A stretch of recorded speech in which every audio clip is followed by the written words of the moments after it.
Buenas noches, ¿cómo están? Buenas noches, licenciado. Buenas noches. Buenas noches. Buenas noches, licenciado. ¿Cómo están? Buenas noches. No sé si han tenido el mismo problema que yo, pero ha sido medio complicado entrar al enlace. Sí. Buenas noches, Liz. ¿Cómo están? A ver, mientras se van incorporando, vamos a hacer un preámbulo de unos minutitos, discutir sobre el foro, ¿no? Está Inti, lo veo a Inti. ¿Cómo estás, Inti? Hola. ¿Cómo estás, Buenas Inti? noches, ¿cómo están? ¿Tú, cómo estás, Inti? Quiero confirmar, trabajábamos en el BDP, ¿no? Sí, así es. Ah, ya, ok, qué bien, qué gusto verte, de buen tiempo. Me alegra Igualmente. mucho. Ya, he leído los comentarios de todos respecto al tema del debate o del foro que los propuse, este tema que es real en el caso de la empresa que yo la he vivido. Les comenté, creo, la primera clase, que yo formo parte del comité de bioseguridad de mi oficina para ver el tema bueno, evitar los contagios, ¿no? No anularlos, tratar de evitar o minimizar el contagio del COVID en los funcionarios de mi oficina. Y hemos tomado una serie de medidas, ¿no? Y entre esas ha sido este tema de contratar un seguro como una necesidad de brindar mayor tranquilidad a nuestros funcionarios, ¿no? Y además que que tengan tranquilidad, también se sientan apoyados y protegidos por la institución. Se ha destinado un presupuesto. Hemos tratado de hacer lo mejor posible, pero hemos tropezado con lo que les comentaba, ¿no? Con este tema de que ha habido, no sé, yo quizás lo llamaría una especie de riesgo moral, ¿no? No sé si alguna vez han escuchado hablar de lo que es el riesgo moral, ¿no? No, desde el punto de ética nomás. Ya, Nunca. nunca. Nunca. Geraldine, ¿has escuchado hablar alguna vez de lo que es el riesgo moral? No, licenciado, la verdad no. Ya, no es una definición que me estoy inventando ni jalando por si acaso, ¿no? El riesgo moral se lo evalúa sobre todo en el tema financiero, pero yo creo que aplica también al tema de la industria de seguros, y se lo conoce como aquel riesgo, ¿no? Que puede generar pérdidas, ¿no? Para una institución cuando se afecta el tema de justamente el comportamiento moral de los clientes, ¿no? O se fomenta a que las personas sean impuntuales en el pago de sus cuotas o incumplidas. ¿Y cómo sucede eso? Usted, no sé, yo creo que la mayoría de los que estamos acá, estamos 35 personas como participantes en este momento. Yo diría, si no es la totalidad, todos tenemos una deuda en alguna entidad financiera, ¿no? Ya sea para un auto, para nuestra casa. En mi caso, yo debo de mi casa, sigo pagando, y algunos que probablemente tienen emprendimientos empresariales también se han endeudado. Entonces, todos tenemos deuda como persona, o la mayoría tenemos, por lo menos. Y, por ejemplo, voy a hacer este periodo de tiempo que estamos en el de diferimiento de cuotas que ha establecido el gobierno por la pandemia, ¿no? Puede ser que a futuro nos lleve a un riesgo moral. ¿Por qué? Porque en lugar de favorecer, que está bien en este momento, ¿no? Es decir, para que las personas no paguen sus cuotas, se les está dando una pausa, digamos, en el pago. Hasta diciembre se ha prolongado este diferimiento. Puede afectar la moralidad de las personas, ¿no? Desde el punto de vista de que se van a acostumbrar a no pagar, ¿no? Y por ende, estas medidas pueden ser contraproducentes desde ese punto de vista a futuro. Ese es un ejemplo cuando hablamos de riesgo moral. Otro ejemplo es, por ejemplo, la central de riesgos, ¿no? Si no hubiera central de riesgos, es decir, no habría esa lista negra donde están todos, cuando nos prestamos dinero y consultan a la central de riesgos o de información crediticia, que se llama la SIC, cuando se consulta, algunas personas tienen pues deuda en ejecución o han tenido deuda castigada, Entonces ya no son sujetos de crédito. Si no hubiera esa lista, ¿no? Si no hubiera esa lista, estaríamos promoviendo que las personas puedan incumplir el rato que quieran, puedan castigar sus operaciones y sí van a poder acceder al sistema financiero sin ningún problema, ¿no?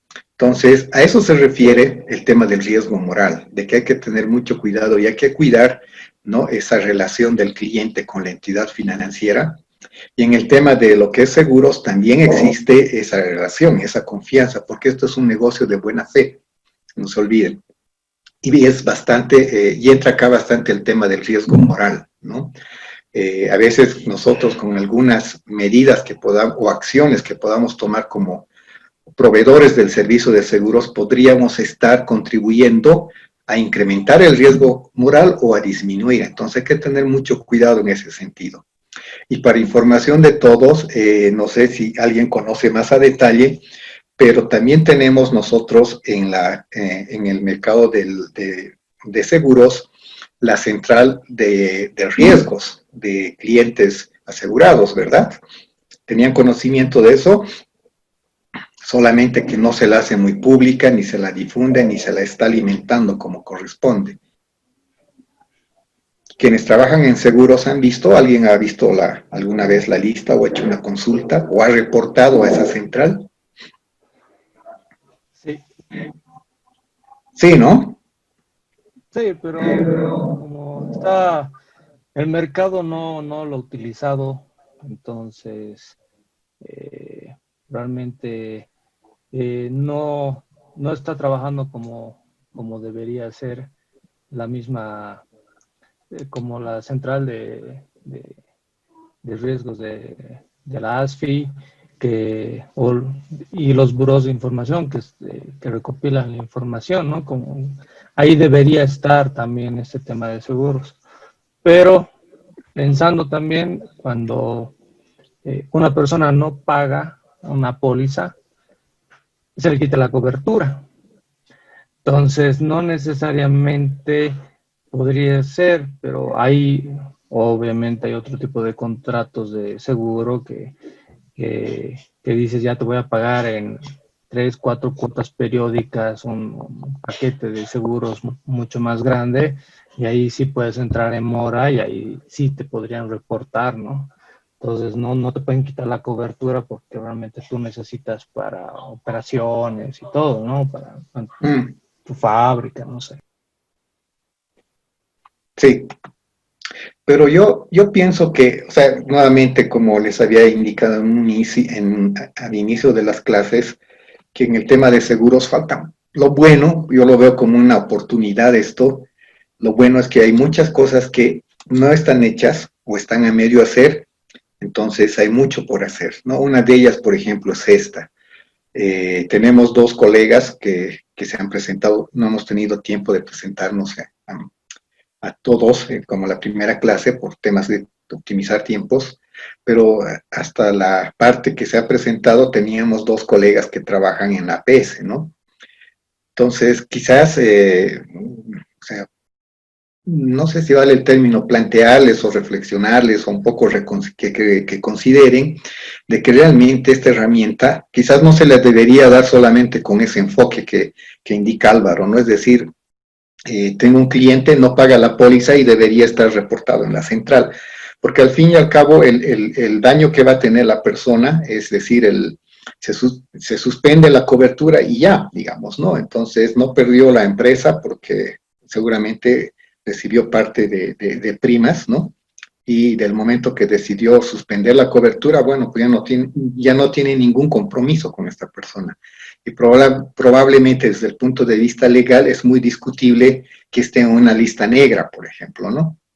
Pero en el día a día que vivimos nosotros, en lo que es seguros, alguien comentaba que siempre hay que ver los 2 lados, ¿no? Me acuerdo, alguno en la anterior clase comentaron de que también se da, por ejemplo, por este tema del COVID, ¿no? O en no es en la anterior clase, en el foro, ¿no?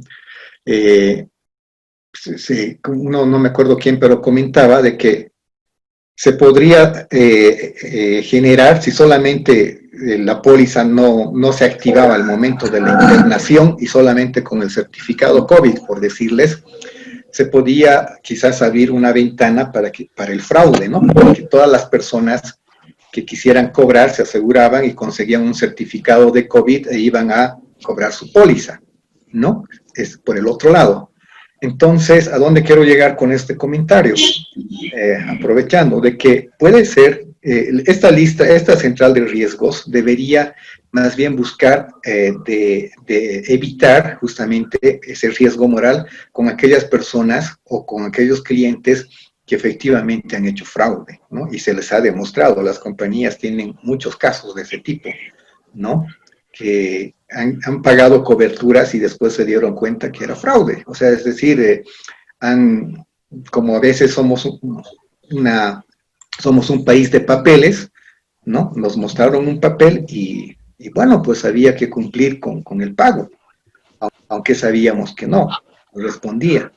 Entonces, pero a esas personas se las tendría que registrar en esta central de riesgos, ¿no? Entonces, desde el punto de vista del regulador, creo, a eso me refería, de que se tiene que avanzar mucho en esta parte, justamente para ver el tema del riesgo moral, porque la exposición a este riesgo en el tema de seguros es altísima, es altísima. Y todos los que hemos trabajado y estamos trabajando en seguros, en algún momento, si no lo han tenido la experiencia, en algún momento estoy seguro que van a ver o van a estar frente a un siniestro que parecería ser siniestro, pero es un pago fraudulento, ¿no? O fraudulento. Yo sin el afán de poner nombres, por decirles, les puedo contar una experiencia de un pago, ¿no? Que no lo hicimos porque nos dimos cuenta a tiempo, pero fue por mucha casualidad en la empresa que trabajaba, ¿no? Como gerente. Pagábamos pensiones vitalicias, ¿no? Y cuando fallece el cónyuge o el titular de una póliza de estos de seguros de renta vitalicia, entonces los beneficiarios son los herederos, en primer lugar el cónyuge, ¿no? Y luego los hijos en función a la edad. Entonces, en este caso, el cónyuge o la cónyuge, ¿no? Falleció el titular, la cónyuge vino a reclamar obviamente su derecho y tiene el derecho a la pensión vitalicia, es decir, falleció el esposo, es bueno que ustedes lo conozcan, y su cónyuge hasta que muera recibe el 80% del salario que percibía el titular de la póliza, ¿no? Si digamos la persona titular ganaba 10,000 bolivianos, por ponerles un ejemplo, el 80% es 8,000, entonces ese salario de 8,000 bolivianos percibe la cónyuge, en este caso, hasta que fallezca, es de por vida, es vitalicio, ¿no? Y por ley se tiene que cumplir, es así. Pero sucede que en este caso que les comento, ¿no? Estábamos a punto de cerrar el tema y por algún motivo vino la hermana de la persona que falleció, es decir, de la que vino a reclamar su cuñada, digamos, ¿no? Y ella nos comentó que se habían divorciado el titular hace un año y medio, casi 2 años, ¿no? De la persona que estaba reclamando la renta vitalicia. Y si eso sucedía, si estaban divorciados, ya no correspondía el pago del 80%, o sea, de los 8,000 de renta vitalicia hasta que muera, ¿no? Bueno, entonces era una denuncia, digamos, sin mucha documentación, simplemente de esa manera, pero al final nos involucramos bastante porque detrás de eso había una historia muy triste, ¿no? No vale la pena contar el detalle, pero en el resumen es que esta persona que falleció, ¿no? Falleció porque quedó inválida y a raíz de los trabajos que tenía, y la hermana nos contó que justamente porque se sacrificó para que su esposa o su ex esposa estudie, ¿no? Y salga de una carrera de enfermería, bueno, trabajó de todos los oficios que pudo y bueno, y se complicó su salud y al final falleció. Y la esposa que salió enfermera y trabajaba en una de las cajas, ¿no? Y vino a reclamar la pensión, ¿no? solicitó el divorcio, ella, a su esposo, ¿no? Se divorciaron, era una historia muy larga, se divorciaron, pero la esposa no registró el documento no me acuerdo cuál es la instancia, no es el CEGIP, ¿no? Tenemos varios abogados. CEGIP se llama, ¿no? La instancia, ¿o qué es la homologación? Sí. Bueno, pero nosotros, sí, no lo registró y por tanto cuando le pedimos el certificado de matrimonio, el último, estaba pues ahí registrado como casados, no registraba como divorciada. El Ceresi, gracias Jaime, es el Ceresi, ¿no? Entonces no estaba registrado en esa instancia. Y por tanto, legalmente, o sea, estábamos obligados a pagarle la pensión. Aunque ya sabíamos esa historia por atrás, ¿no? Y lo bueno fue que la hermana, bueno, creo que fue más su rabia por todo lo que nos contó la historia trágica, ¿no? La hermana y nosotros decidimos apoyarlo, personalmente yo decidí apoyarlo, ¿no? La hermana vino y nos trajo una fotocopia de la sentencia del divorcio, ya una sentencia dictada por el juez, por todas las instancias, lo único que faltaba era registrarlo en el Ceresi. Entonces hicimos todas las consultas legales, todo lo que corresponde, fuimos al juzgado a solicitar la sentencia, ¿no? La original y todo lo demás, de tal manera que cuando la persona vino, bueno, le planteamos esta otra alternativa de decirle, bueno, que no correspondía y que ella se había divorciado, ¿no? Pero vino con su abogado y de por medio estaban los documentos, decía, ok, o sea, no, yo sigo figurando como casada y por este documento soy heredero, entonces me tienen que pagar. Y dijimos, bueno, ni modo, vamos a tener que entrar a un litigio, ¿no? A una demanda y ahí fue cuando nosotros agarramos, hay una cláusula, no me acuerdo de la ley de pensiones, en este caso de pensiones, ¿no?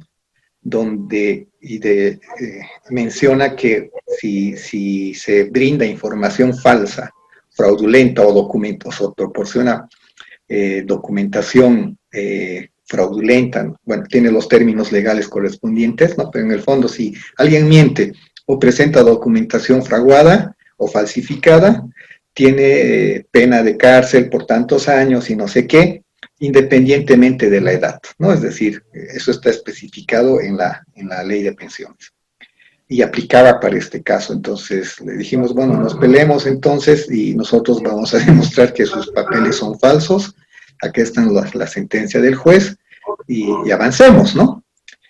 Bueno, y al final se quedó ahí y la persona renunció a su pensión, sí correspondía a los hijos menores de 25 años y bueno, a ellos se les está pagando hasta de acuerdo a ley como corresponde, ¿no? Entonces, con toda esta historia lo que les quiero mostrar es que el tema del riesgo moral en esta industria es muy fuerte y es algo que estamos descuidando desde diferentes ámbitos, ¿no? Entonces, vale la pena incorporar en el tema de lo que es la industria de seguros, el tema en el tema de riesgos, este tema del riesgo moral. Y un poco va también por ese lado ese tema de lo que les comentaba, ¿no? En el caso del COVID que nosotros hemos contratado esta póliza, hay hechos sobrevinientes que a la compañía y al tomador le limitan a activar la póliza, ¿no? Porque físicamente en Santa Cruz, por ejemplo, que es donde vivimos el caso en realidad, no había un espacio en ninguno de los centros médicos, ¿no? Y no se podía internar la persona, entonces no se podía gatillar el cobro de la póliza o la ejecución de la póliza, ¿no? Y bueno, hemos estado ahí discutiendo qué se va a hacer. Luego de eso pasó ya al revés, entonces la clínica nos dijo, el asegurador nos dijo, la empresa aseguradora nos dijo, no hay problema, ustedes díganos, nosotros vamos a conseguir como sea el espacio, ¿no? Ya han debido hablar seguramente con las clínicas y todo lo demás. Pero fue al revés ya también, porque nuestros funcionarios contagiados no querían ir a las clínicas, porque realmente no había mucha seguridad, fallecían más en la clínica que en las casas, ¿no? Entonces no querían ir a internarse. tampoco podíamos obligarlos solamente para que se haga el cobro de la póliza, ¿no? Entonces decidieron hacer su tratamiento en casa. Y como ven, o sea, las cosas van cambiando, entonces, en el fondo, este tema, que si nos ponemos desde el punto de vista legal nada más, la clínica, o digo, la compañía aseguradora no incumplió, ¿no? Legalmente. La póliza está bien. Pero hay un vacío ahí en el que cuando hay este tipo de hechos sobrevinientes, algo se tiene que hacer, ¿no? Porque hemos sido afectados, por ejemplo, con varios casos. De los 16 casos, solo uno se logró pagar, ¿no? Y el resto hemos tenido que asumir nosotros, porque al final se trata de una vida, ¿no? Y teníamos que salvar la vida de nuestros funcionarios, ¿no? Entonces, se los pongo de tapete, esto no hay una respuesta única en este tema, o sea, hay pros y contras en el debate. Realmente me ha gustado escuchar o leer todas las opiniones, y hay un punto medio que sí se puede encontrar, ¿no? Para evitar justamente de deteriorar este riesgo moral que les digo, el tema de la buena fe, ¿no? Hay un pago ex gratia que se puede hacer, que se puede, no hay que abusar de esa modalidad de reconocimiento de primas, pero creo que se tiene que hacer uso en ciertos momentos, y ambas partes tienen que, es decir, la compañía aseguradora y el tomador del seguro tienen que justamente encontrar ese punto, ¿no? Porque cuando en una de las reuniones que participé con la compañía, les dijimos, bueno, al final ustedes, ¿no? Tienen que asegurarnos el lugar de la clínica, ¿no? O sea, si nuestro contagiado está en Santa Cruz, no hay espacio en Santa Cruz, pero hay en Cochabamba, bueno, pues lo llevamos a Cochabamba y ustedes corren con los gastos de transporte, de todo. Y se activa la póliza, ¿no? O nosotros corremos para el transporte, pero lo internamos ahí. O si hay espacio en Tarija, lo llevamos a Tarija, y a ese nivel de discusión se llegó, ¿no? Entonces, ahí fue donde un poco ellos seguramente replantearon, se reorganizaron y bueno, nos dijeron, no se preocupen, nosotros, donde nos digan, les vamos a conseguir un espacio de la clínica, ¿no? Y ahí fue al revés, pasó un buen tiempo, entonces ya nuestros funcionarios no querían ir a la clínica, ¿no? Porque tenían miedo. Algunos tenían que ir solamente a hacerse la prueba y decir, nos vamos a contagiar, por ahí no estamos y no sé qué. Entonces, esa susceptibilidad generó que tampoco se active la póliza, ¿no? Entonces, creo que hay que prever de ambas partes este tipo de cosas, y ese es el riesgo que corremos, pues, en el fondo, ¿no?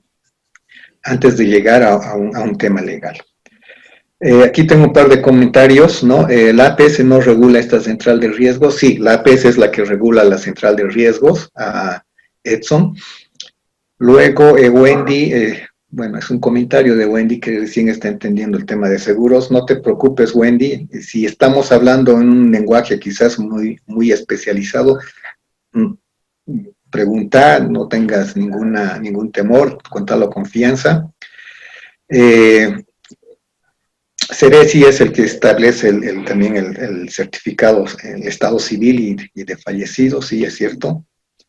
En el Código Penal también está el fraude al seguro, eso es muy importante, esas cosas tenemos que conocerlo, ¿no? ¿Qué más?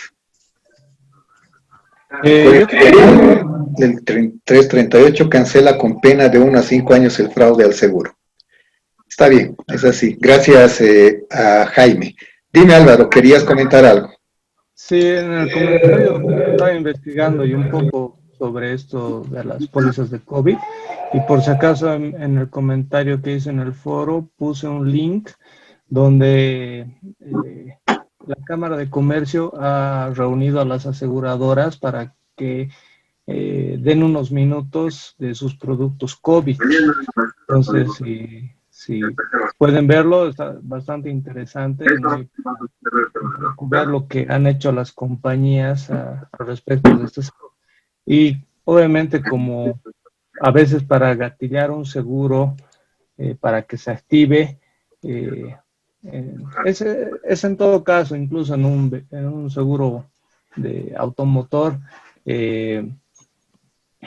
a veces uno tiene un accidente y y no llama, digamos, a la policía o a la que tiene que hacer y lo hace y después quiere activar el seguro, no va a poder. O sea, los contratos de seguro, como la compañía los presenta, se autorizan y se comercializan, siempre hay algunas cosas que, de acuerdo al siniestro, al evento, a veces no se pueden cumplir con los requisitos, entonces no se pueden activar las pólizas, ¿no? Y ahí vienen todos los reclamos incluso, ¿no? Cómo la gente recibe una póliza y no la lee.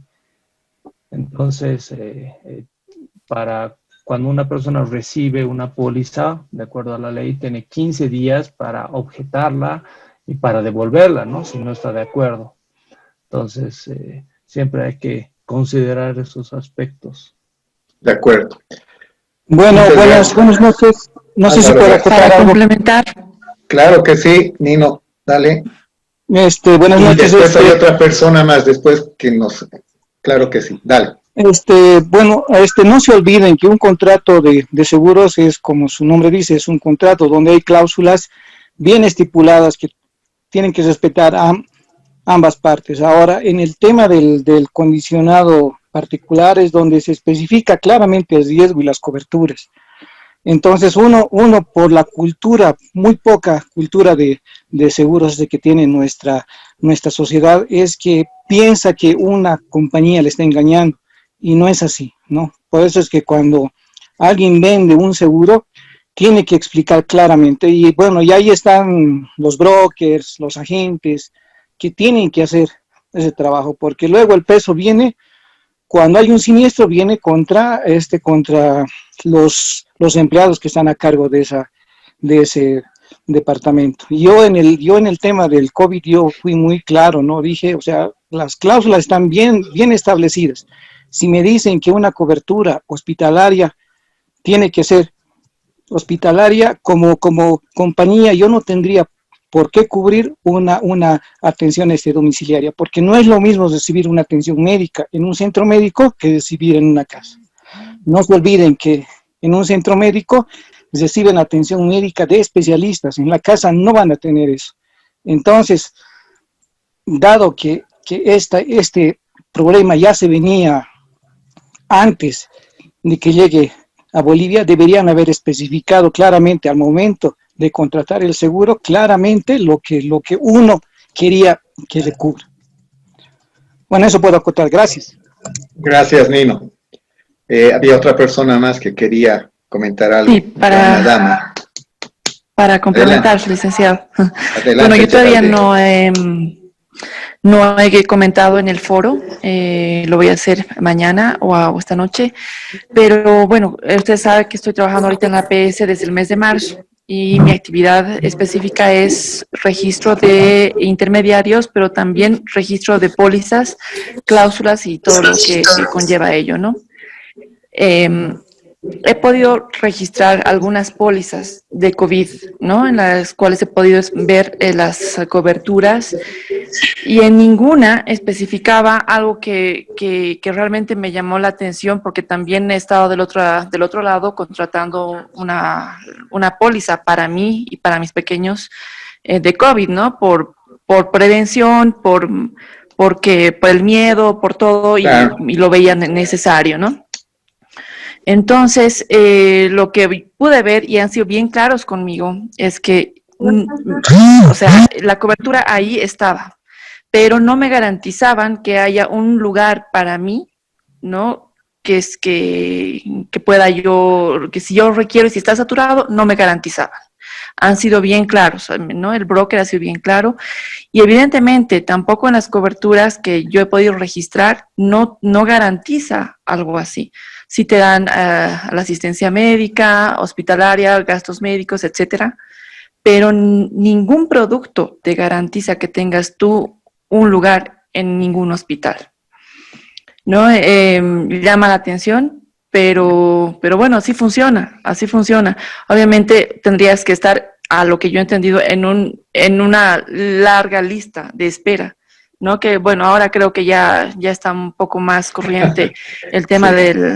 de los hospitales, pero bueno, o tenías la portada y tenías un seguro privado de COVID que van desde los $15, ¿no? Que está bien interesante y me parecía muy accesible, interesante, pero también ellos se respaldaban con una cobertura, que era la indemnización, ¿no? La indemnización como un respaldo también, porque no tenías algo asegurado, una cama asegurada en un hospital, ¿no? Correcto. Entonces, bueno, hay productos y hay productos.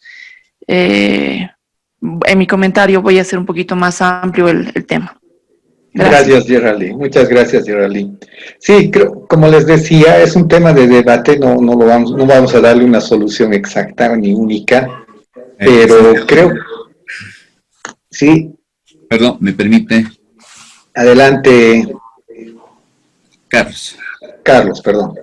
Ya. Bueno, dos cositas. Uno, tal vez los compañeros puedan apagar primero su micrófono porque evidentemente no dejan escuchar. Hay un ruido, digamos, que no deja escuchar la clase, ¿no? Creo que Nancy Gutiérrez y Romy, no sé qué están, lo que podéis revisar, están con el micrófono encendido. Sí. Dos, con relación a lo que estaban planteando, bueno, en el primer foro yo obviamente he colocado algo y relacionado a la buena fe, ¿no? Sí. El tema del COVID. Pero ahí viene el tema, como han planteado, INPI, por ejemplo, ha planteado el tema de la póliza, cómo está. Evidentemente que sí. Ahí viene el punto de la buena fe, básicamente, porque el principio básico de un seguro es la buena fe, tanto los que van a vender como los que van a comprar. Los que van a vender no tienen que ser ambiguos, tienen que ser claros, obviamente, y eso la APS tiene que regular esos aspectos, ¿no es cierto? Y de acuerdo a eso, la póliza como tal tiene que ser clara en sus márgenes, digamos. Y evidentemente los que van a comprar, tampoco en el tema de declarar un siniestro, digamos, ahí viene también la buena fe, o sea, parte por ese lado. Me parece que es importante ese punto, licenciado, que deberíamos tocar, digamos, para enlazar, digamos, a este punto del COVID que estábamos hablando, porque si bien a letra muerta en sí la cobertura dice en hospitales, entonces, para mí, ¿no? Desde mi punto de vista, no habría otro margen, digamos, de ambigüedades o algo similar, y daríamos directamente a lo que dice ahí, salvo algo, como estaba diciendo Inti, en el tema de las condiciones particulares, haya alguna cobertura o alguna situación, o una cláusula, mejor dicho, que difiera a lo contrario. Eso sería, licenciado, gracias. Gracias, Carlos. Muchas gracias por todo tu aporte. Sí, y realmente hay dos puntos que yo no los había visto y no me acuerdo, no sé si eras tú o Jaime, que sustentó muy bien desde el punto de vista legal la causa sobreviniente, ¿no? Que además está establecido como una figura que puede abrir muchas puertas. Pero, como les digo, o sea, nuevamente, creo que aquí lo que tenemos que ver en el fondo, todos, es que estamos hablando de vidas, ¿no? De personas, que en el tema legal quizás podrá tomar su tiempo en dar la razón a una parte o a la otra, pero mientras no seamos oportunos, esto es de nada sirve. Es como cuando yo digo a veces, cuando le estaba enseñando a conducir a mi hijo, le decía, no importa, porque casi se choca, ¿no? Pero no era mi culpa, papá, la otra. No importa, le dije, te chocas, el daño está hecho. O sea, ya el tema de quién es culpable o quién no tiene la culpa, peor si hay vidas de por medio, es secundario, porque al final el daño es el que hay que ver, si es irreparable o es reparable. Entonces, lo mejor es evitarlo, ¿no? Entonces, cuando llegamos a este tipo de cosas, yo me ponía a pensar, como les digo, es el tema de que está en juego las vidas de las personas y la atención oportuna, ¿no? Por eso es que nosotros, bueno, yo no es que esté en contra de la compañía, me queda claro, porque yo he estado también en ese lado del escritorio, me queda claro que si dice A en el contrato, se tiene que cumplir A, ¿no? Pero cuando hay causas sobrevinientes, porque ni la compañía predijo ni previó, mejor dicho, el tema de que alguna empresa, o digo, no hubiesen habido camas hospitalarias en Santa Cruz y después en todo el país, ¿no? Pero se comenzó en Santa Cruz en un periodo. O sea, no previno. Y peor el tomador, ¿no? Porque si el especialista no lo previno, peor el tomador, que no es especialista, por eso contrata, ¿no? Entonces, ahí se podía abrir un espacio de concertación, yo llamo más que de negociación, para ver qué se podía hacer, ¿no? Pero yo diría que se llegó a un buen acuerdo al final. Nos dijeron, como les dije, o sea, ya, ok, porque llegamos a ese nivel de discusión, ¿no? De decirles, perfecto, ustedes quieren hospitalario, yo voy a llevar a mi funcionario a donde exista en un hospital una cama y ustedes me pagan aquí en Bolivia, ¿no? Y cubren. Entonces, al final la póliza se va a cumplir como está escrito, ¿no? Va a ser en A y vamos a estar en A. Y bueno, creo que la repensaron y no sé qué, y nos dijeron, bueno, no se preocupen, nosotros sí les garantizamos, donde quieran ustedes en la ciudad, nosotros les vamos a buscar una cama y nosotros nos encargamos. Ahí entró el broker y todo lo demás, ¿no? Pero, como les digo, la respuesta fue al revés de nuestros funcionarios, ¿no? Ya no querían ir, todos tenían temor de ir a un hospital, entonces se cambiaron las cosas.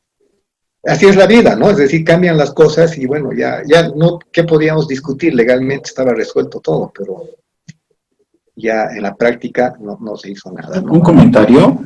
¿Sí? ¿Un comentario? Adelante, adelante. En el Código Civil existe lo que se llama prestación distinta de la debida, ¿no? Y justamente yo era el que desarrollaba eso en el foro, sí. Que a veces, por ejemplo, digamos que en un contrato una de las partes promete que va a vender una casa. Digamos, yo voy a vender mi casa, recibo el dinero, pero mi casa por alguna razón se la lleva el río, digamos, ¿no? La parte que ha pagado el dinero no va a recibir la contraprestación que yo he prometido en el contrato. Entonces, esto le faculta para que reclame, para que pida lo que en justicia le corresponde. Cuando esto se lleva a un juez, el juez normalmente es una de las pocas ocasiones en que se abre en la judicatura la circunstancia de una solución por equidad. Y entonces, el juez no puede hacer que uno cumpla la obligación prometida, porque ya no hay casa. Entonces, lo que hace es ordenar que se dé una prestación distinta de la prometida. Esa prestación distinta puede ser la devolución del dinero, puede ser que yo le dé algo a cambio, puede ser que yo construya una casa en otro lugar, algo. Tiene que haber algo. Entonces, como yo les he escuchado, y creo que todos en mi escasa experiencia en seguros, las controversias en materia de pólizas y su ejecución se resuelven por la vía del arbitraje. La vía del arbitraje es una vía que es mucho, mucho más conciliatoria, mucho más en equidad que en derecho. No hay eso que aquí dice la póliza, o sea, mi experiencia, ¿no? Porque en este caso, por ejemplo, puede que en el momento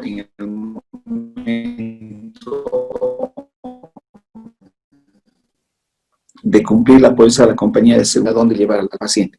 En esa circunstancia lo que corresponde nuevamente es que se dé una prestación distinta de la debida. Me ha tocado participar en un tema de atender a mi hermano de COVID y en comprar los tubos de oxígeno, en comprar el oxígeno, mandar un médico, las diferentes cosas que se han hecho. Se ha gastado un montón de dinero, un montón. Después lo han hospitalizado y se ha gastado más dinero, pero es así. Entonces hay muchas prestaciones que la compañía de seguros puede dar en una circunstancia como es medicamentos, exámenes, no sé, hay que pensar.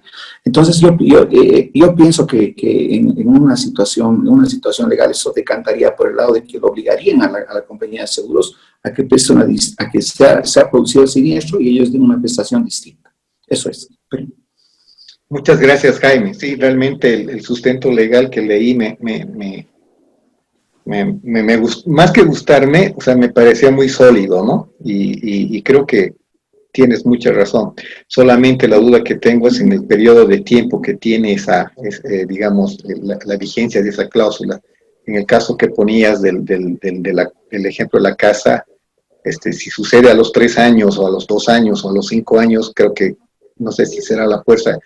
O sea, quizás nos puedas apoyar escribiéndonos para no desviarnos del tema, pero muy, muy interesante. Y yo te voy a escribir, Jaime, para que me puedas ayudar en eso. Perdón, buenas noches.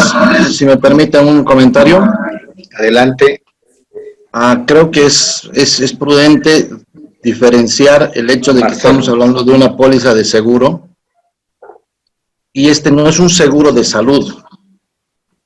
El seguro de salud sí se compromete a temas de atenciones y todo lo demás. En el seguro del COVID, hasta donde yo tengo conocimiento, en las condiciones particulares y generales que han sido debidamente aprobadas por la APS, en ninguna parte se ofrece conseguir hospitalización. Las compañías de seguros no están en las gestiones y trámites de conseguir un espacio de hospitalización. Lo que sí compromete es el pago indemnizatorio por X cantidad de días una vez que ha sido hospitalizado. Entonces ahí hay una diferencia muy importante. Gracias, Marcelo. Muchas gracias.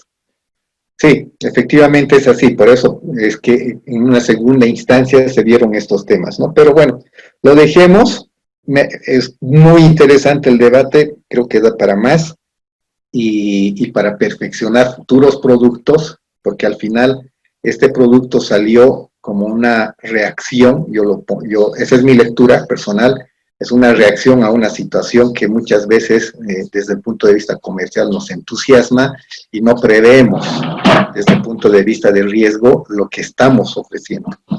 Y con eso cerraremos. ¿Y a dónde iba con esto de riesgo que estamos analizando?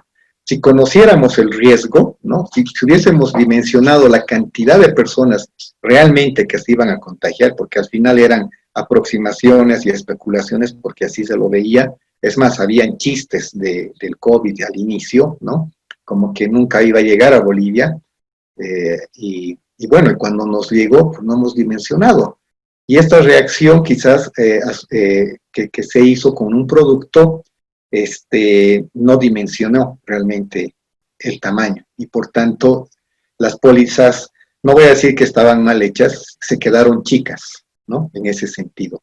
Justamente porque es nuevo. O sea, no es culpa de las compañías, ni en el mundo nadie lo previó, ¿no?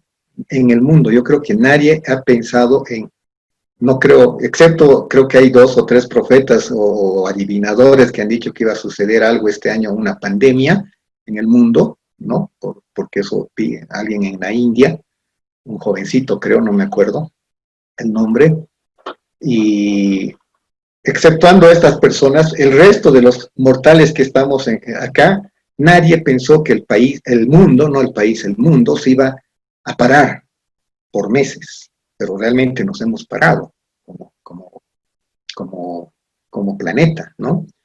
Y nadie previó, entonces a eso me refiero, con que nadie tiene la culpa, pero nos quedamos chicos en ese sentido. El mensaje de esto es que cuando lanzamos un producto realmente hay que dimensionar el riesgo que estamos asumiendo. ¿Para qué? Justamente para no afectar ni deteriorar este negocio desde el punto de vista de su fundamental pilar, que es la buena fe. Sí, y ahí está la parte técnica que estamos analizando nosotros, ¿no? Simplemente eso, creo que con eso cerraría. Hay una pregunta de Marcelo que no quiero dejarla suelta, dice: Marcelo consulta si los pagos ex gratia son asumidos en su totalidad por el seguro, o es que las reaseguradoras permiten esta práctica con un sublímite asumiendo su proporcionalidad. Los pagos ex gratia, hasta donde conozco y en la práctica, las asume la entidad aseguradora de manera directa, ¿no? Y está en función a la evaluación que realiza, ¿no? Este pago ex gratia. No necesariamente es cubierto por el reasegurador, ¿no? Mucho depende de la evaluación. Perfecto, entonces ahora volvamos a nuestro tema y muy interesante este punto del COVID. Realmente el COVID nos está llevando a varios escenarios impensados y bueno, tenemos que estar ahí, ¿no? De hecho, no sé si ustedes yo llego a mi casa y tengo un protocolo de entrar incluso a mi propia casa, ¿no? Entonces antes jamás íbamos a pensar en eso, pero estamos así. Y hay que cuidarse. Peor esta época que tenemos una sensación de que está bajando el tema del contagio y el pico, digamos, de crecimiento, y es donde empezamos a relajar los cuidados. Entonces, más bien es al revés. Esta es la época en la que tenemos que tener más cuidados, obviamente acompañar esta apertura porque no nos queda otra, pero tener mayor cuidado, ¿no? Así tengamos el seguro. Muy bien, entonces entraremos al segundo punto, a los criterios de sostenibilidad, y ahí es muy importante lo que hemos hablado, ¿no? Entonces, desde el punto de vista de la compañía de seguros, ya hemos hablado lo que es el margen de solvencia, ¿no? Que está basado en las reservas matemáticas, y el otro margen de solvencia que está basado en el capital de riesgo. ¿Por qué es importante diferenciarlas, no? Primero, ¿por qué está dentro de este capítulo o punto que son criterios de sostenibilidad, ¿no? De una empresa de seguros? De lo que estamos hablando. Asumiremos que, digamos, al revés, la póliza del COVID, ¿no? Lo vamos a tomar como ejemplo, no tanto con el afán de discutir, voy a poner un escenario de que hubiésemos emitido la póliza y el hecho generador o el gatillador hubiese sido el certificado de contagio. Así, como certificado, ¿no? Sin especificar si es PCR, si es prueba rápida, nada. Me demuestras que estás con COVID y yo te empiezo a pagar, ¿no? La cobertura que te estoy ofreciendo. Bajo esa lógica, si hubiésemos emitido esto, estoy seguro que muchas compañías hubiesen estado arrepentidos de vender este producto, ¿no? Si es que fuera así. Y no es así. ¿Por qué no lo hicieron así? Porque están velando por la sostenibilidad de la empresa. ¿Por qué? Porque están viendo las espaldas que se tienen para cubrir, porque están poniéndole techos a esas coberturas, ¿no? En función a esa percepción de riesgo de la que estamos hablando, ¿no? Y es muy probable que el candado que le han puesto en el caso que les he expuesto, ¿no? No sé si lo han hecho a propósito o ha sido sin querer queriendo, como el chavo, ¿no? Le han puesto un candado muy efectivo, porque efectivamente en los hechos no han cubierto la cantidad de siniestros que se han registrado en este caso, que yo lo he vivido, por ejemplo, ¿no? Entonces, pero eso no es por mala onda, digamos, de las compañías de seguros, eso es porque han velado por este margen de solvencia o el margen, bueno, margen de solvencia, ¿no? Y la sostenibilidad de la empresa, ¿no? Entonces, a eso viene todo este análisis que estamos haciendo en términos de riesgos, que después le vamos a poner los números. Hay que tener claro el concepto, porque después lo más complicado es ponerle el número, ¿no? Y eso, de eso se trata, y de eso nos vamos a ocupar la próxima semana, sin necesidad de ser estadistas, ni matemáticos, ni nada por el estilo. Pero el concepto lo tenemos que tener claro. Para eso están los actuarios, no vamos a hacerlo nosotros. Pero para entender lo que está haciendo el actuario tenemos que conocer muy bien el concepto. Entonces, cuando hablamos del margen de solvencia basado en reservas matemáticas, ¿qué quiere decir eso? Este margen de solvencia que está basado en ese cálculo, digamos, matemático, ¿no? Ahí menciona, como está escrito, es el resultado de multiplicar el factor de cálculo de las reservas matemáticas por la reserva matemática total por el factor de retención matemática. O sea, es una mezcla de varias cosas, que lo vamos a ver en números, ¿no? Cuando vemos el margen de solvencia basado en capital de riesgo, es el resultado de multiplicar el factor de cálculo del capital de riesgo, a diferencia de de arriba, que es el factor de cálculo está basado en reservas matemáticas, acá está basado en lo que es el capital de riesgo, por el capital de riesgo, por el factor de retención de capital de riesgo. Entonces, ¿cuál es la diferencia? ¿No? Quizás para identificar la diferencia, vamos a ver el tema de lo que es una reserva matemática. Una reserva matemática normalmente se aplica, o en los hechos se utiliza para el cálculo, por ejemplo, en el tema de seguros de vida, ¿no? Cuando coberturamos la vida de una persona, y está en función a una probabilidad de que suceda su fallecimiento, porque como la cobertura es la vida de la persona ante un fallecimiento, entonces la probabilidad de fallecimiento de esta persona va a ser diferente, por ejemplo, por la edad. Del 1 al 100, estoy poniendo del 1 al 100 solamente como ejemplo, ¿no? O como ilustración. Del 1 al 100, una persona, o sea, si llego al 100 quiere decir que voy a morir sí o sí, ¿no? Entonces, si hoy estoy naciendo como persona, mi probabilidad de fallecer, ¿no? No sé si es, midiendo del 1 al 100, está más cerca al 100 o más cerca al 1, sin importar el valor, ¿no? Entonces, por la edad, es muy probable que como está comenzando, ¿no? Su probabilidad de fallecimiento esté más cerca al 1 o al 0, ¿no? Bueno, ya nació, entonces va a estar más cerca al 1, entre 1 y 100, digamos, si lo tomamos como una métrica, ¿no? Si tiene 5 años, probablemente su probabilidad de fallecer igual, ya no va a estar tan cerca como estaba al inicio del 1, ¿no? Y se va a ir acercando así poco a poco, conforme pase el tiempo, ¿no? Al 100. Entonces, este cálculo matemático, ¿no? Actuarial, que se realiza en función a tablas, tiene esa particularidad, ¿no? De calcular la probabilidad para cada edad, ¿no? Por ejemplo, ¿cuál es la probabilidad de que fallezcan las personas entre 0 y 1 año? Y hay una estadística, ¿no? Que no es la misma, ¿no? Y es una estadística que se va actualizando año a año. ¿Y cuál es la probabilidad de fallecer de 1 a 2 años por edad? Y no solamente la edad, ya vamos a ver tablas más adelante en la que adicionalmente a la edad también se tiene que considerar el género o el sexo. La probabilidad de que fallezca una persona de sexo femenino es diferente a la probabilidad de fallecimiento de la misma edad de una persona de sexo masculino, por ejemplo. Entonces, todo este cálculo matemático, ¿no? Está en función a este tipo de análisis, y por eso son cálculos actuariales muy específicos, ¿no?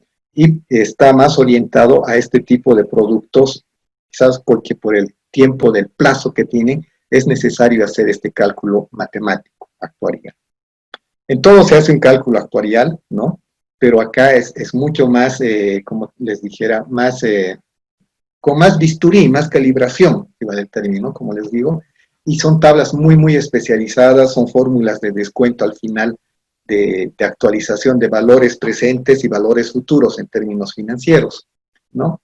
Y bueno, y ya las formulitas no las vamos a ver nosotros, pero lo que hacen estos cálculos es te identifican la probabilidad y es como traer en términos monetarios, digamos, ya se lo lleva al ámbito financiero, ¿no? Para el tema de primas, de cuánto va a ser el cálculo de la prima y todo lo demás. Esos valores se los lleva, se los actualiza en función al tiempo. Por ejemplo, ¿qué es lo que quiero decir en este momento cuando indico que se actualiza el dinero en función al tiempo? Hay un concepto que se menciona en el ámbito financiero que es el valor del dinero en el tiempo. $1,000 que tienes hoy en tu bolsillo a hoy día, o 1,000 bolivianos que tienes hoy en tu bolsillo, no tiene el mismo valor, ¿no? De hace 10 años esos 1,000 bolivianos o $1,000, y tampoco tendrá el mismo valor de aquí a 10 años, ¿no? Entonces, los 1,000 bolivianos, si lo proyectas, o los $1,000 de hoy día que tienes, si lo proyectas, ¿cuánto valdría de aquí a 10 años? Es muy probable que esos $1,000 actualizados a hoy, ¿no? De aquí a 10 años no sean $1,000, su valor real sea 900, 800 o 700, dependiendo de los factores que se consideren. O al revés, los $1,000 que tienes hoy día, hace 10 años, ¿no? Podría tener un valor mayor a los $1,000 porque podrías adquirir más cosas que hoy, ¿no? Por el tema inflacionario y todo ese tipo de cosas. Entonces, la matemática actuarial lo que hace en el fondo es eso, traer valores presentes a valores futuros a presentes, ¿no? Y también actualiza los valores pasados a presente, ¿para qué? Justamente para hacer estos cálculos.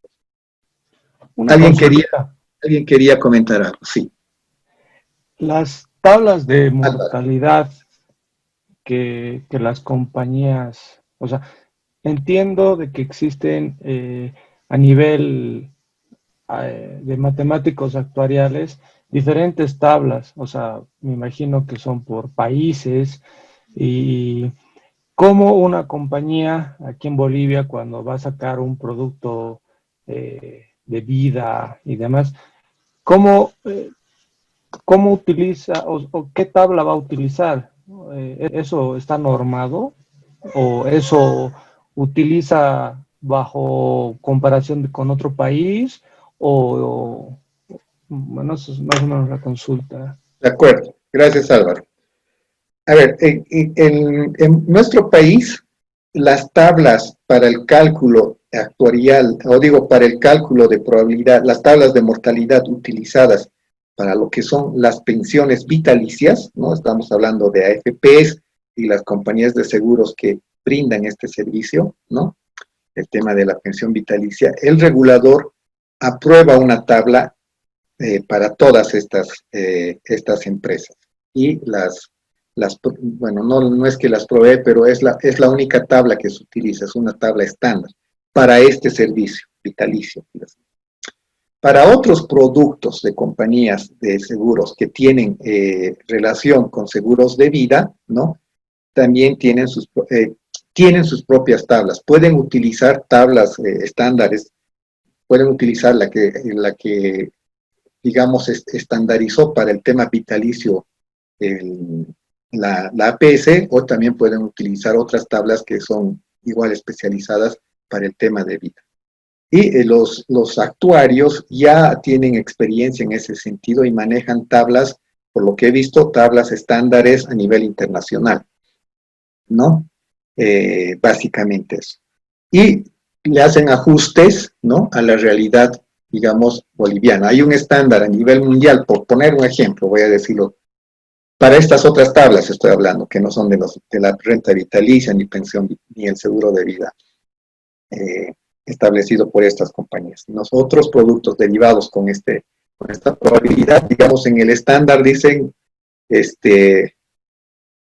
no sé, a la edad de 25 años fallecen 3 cada 1000 personas, por poner un número, ¿no? En varones y 2 cada 1000 en mujeres.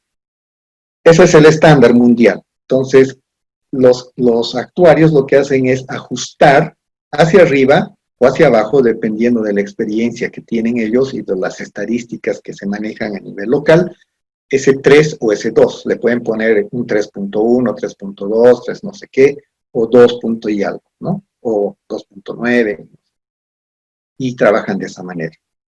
¿De acuerdo? Eso es lo que conozco de la práctica. Pero sí hay una tabla para estos otros que son de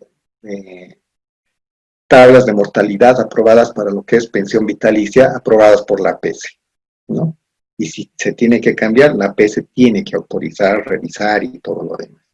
Y todas las pólizas, independientemente de las tablas que utilicen para los otros productos, la APS las revisa, ¿no? Pide todo el sustento técnico, ¿no? Y seguramente hace la comparación de los estándares. Entendería que hace eso, ¿no? Para autorizar las notas técnicas.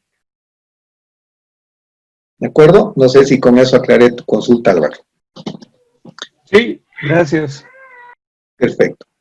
En lo que es el margen basado en riesgos, ¿no? Estamos hablando quizás de factores de cálculos de periodos de tiempo más cortos, ¿no? Donde el cálculo y la metodología de cálculo es el mismo, pero lo que está en curso, lo que está, digamos, de por medio es el riesgo, ¿no? Es decir, el capital en riesgo es algo estimado, a diferencia de una reserva matemática, que es algo mucho más preciso, que te está diciendo en función a esas tablas tienes que tener tanto de reservas.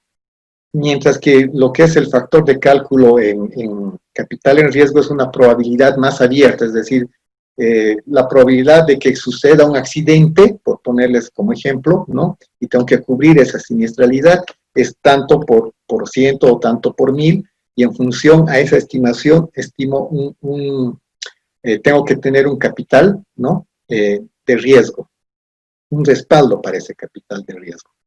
Entonces, básicamente tiene que ver esto y tiene relación con los plazos, ¿no? El capital en riesgo normalmente es para un periodo más corto, mientras el de capital de la reserva matemática o el cálculo para las reservas matemáticas son factores más largos.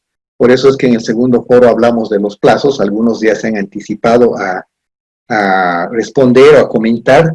Es muy importante diferenciar y lo vamos a ver más adelante esto por la norma, y tiene su sentido lógico y su espíritu de por qué es así, ¿no? El tema del plazo.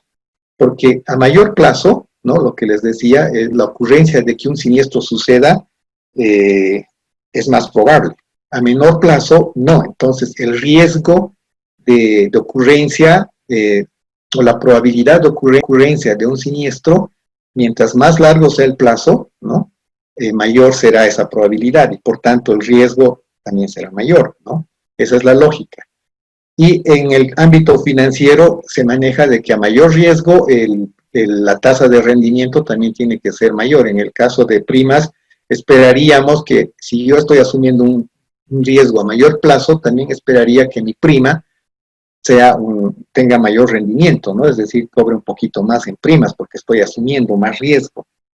Pero en la realidad no siempre se da así, ¿no? No siempre se da así porque por temas de mercado y todo lo demás. Conceptualmente funciona, teóricamente funciona, pero hay casos que en el mercado hay productos que nos muestran no lo contrario, pero que no están sintonizados con esta relación de plazo, el riesgo directamente proporcional respecto al plazo, como indica Eduardo, ¿no? Entonces, pero la lógica nos llevaría a pensar que es así. Mientras que a menor plazo, la probabilidad de ocurrencia de un siniestro, ¿no? es menor, ¿no? Porque el periodo de tiempo es menor. Y podemos tener ejemplos variados. Por ejemplo, en la póliza de seguro de viaje, estoy coberturando, ¿no? un riesgo de accidente o de salud, de que se enferme en un viaje de 30 días, por decirles, y ese es mi periodo. Es un plazo cortísimo en el que la probabilidad de que suceda el evento es baja, ¿no? Pero si yo esa misma cobertura la doy a 2 años, es casi 100% probable de que voy a tener que pagar algo, porque se va a enfermar de algo, o se va a resfriar, ¿no? O es probable que tenga un accidente, ¿no? Entonces, en términos de probabilidades, esa es la diferencia. Y el espíritu de estos dos márgenes está orientado justamente a tener un capital para cubrir ambos criterios de riesgo, ambos apetitos de riesgo, ¿no? Eso ya depende de cada entidad y también depende si estás en el rubro de seguros generales y seguros de personas. Por naturaleza, los seguros de personas van a tender a tener plazos más largos que los seguros generales, ¿no? Por naturaleza, ¿no? Y la realidad no siempre nos muestra eso. Perfecto, entonces, dicho esto, es importante ver, ¿no? En términos de números, esto es a diciembre del año pasado, a septiembre creo que todavía no tenemos datos estadísticos. La APS creo que la última vez que vi fue hasta mayo, voy a tratar de actualizarlo. A mayo de este año, normalmente cuando se hacen análisis financieros, para todos los que estamos en el módulo, esto es como un plus, ¿no? Siempre las comparaciones o los ciclos, digamos, interanuales, normalmente son bueno verlos a nivel trimestral, semestral y anual, ¿no? Es decir, ¿por qué es importante ver eso? Porque si en medio año he producido o he tenido este importe de ingresos, lo tengo que duplicar o un poquito más de que duplicar, porque en diciembre es una época alta que estoy yo conociendo ya el negocio o la actividad, podríamos tener estimaciones quizás un poco más aproximadas, ¿no? A diferencia de tener solo un mes o 2 meses. Entonces, por eso es que acá lo he puesto los trimestres y el año. Y normalmente acá, esto es del boletín de la APS, ¿no? Yo no lo he puesto, mejor dicho. Y siguen ese estándar que les digo, ¿no? O sea, trimestres hasta cerrar el año. ¿Por qué es importante ver eso? Porque justamente se puede ver la periodicidad y los ciclos de las empresas. Entonces, acá, ¿qué vamos a ver? ¿No? Por esencia, vamos a ver el margen de solvencia y el patrimonio técnico. ¿Cuál es la diferencia? No, por ejemplo, esto está expresado en dólares. El margen de solvencia, por ejemplo, de esta compañía, ¿no? Para el grupo o el rubro de generales y fianzas está en 8 millones y el patrimonio técnico, ¿no? Está en 21 millones. No parecieran ser ambas cosas, pero cuando hablamos de margen de solvencia estamos considerando un valor ponderado, si vale el término, por el riesgo. Como les decía, ya sea riesgos, el cálculo el cálculo del margen de solvencia basado en los riesgos, ¿no? Que no es lo mismo que el patrimonio técnico, que es más un dato contable, ¿no? Más frío. ¿Por qué? Porque estos 8 millones más o menos me está indicando el apetito del riesgo, que contra el apetito del riesgo que tiene, ¿cuánto tiene de margen de solvencia? ¿Cómo lo puedo ejemplificar? A ver, a mí me es más fácil ejemplificarlo con el tema siempre del ámbito financiero. Cuando en el tema financiero vemos el patrimonio neto de una entidad o el margen de solvencia de una entidad, se mide en función a un coeficiente de adecuación patrimonial, así se llama. Pero ese coeficiente, ese número, mide el respaldo que tiene la entidad financiera respecto al riesgo que ha asumido. ¿Qué riesgos asume la empresa financiera, un banco? El principal riesgo que asume es el riesgo del crédito, el que está expuesto a la incobrabilidad de créditos. Entonces, por ejemplo, dentro del activo, ¿no? Tener dinero en efectivo, ¿no? Dentro de bóvedas, de cuentas corrientes, inversiones y todo lo demás, tener ese dinero es menos riesgoso que tener el dinero prestado, ¿no?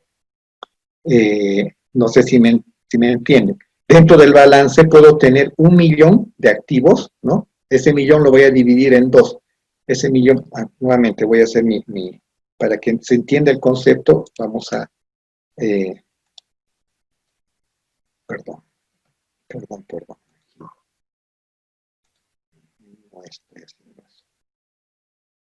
Voy a hacer para que se entienda y no solamente estemos con es siempre bueno escribirlo. Entonces, ¿qué les quiero decir? Cuando hablamos de los riesgos, ¿no? Voy a hacer de cuenta que este es mi activo, el total de activos, todo esto. Y tengo 1 millón en el total. 1 millón de bolivianos, de dólares, o lo que quieran, ¿no?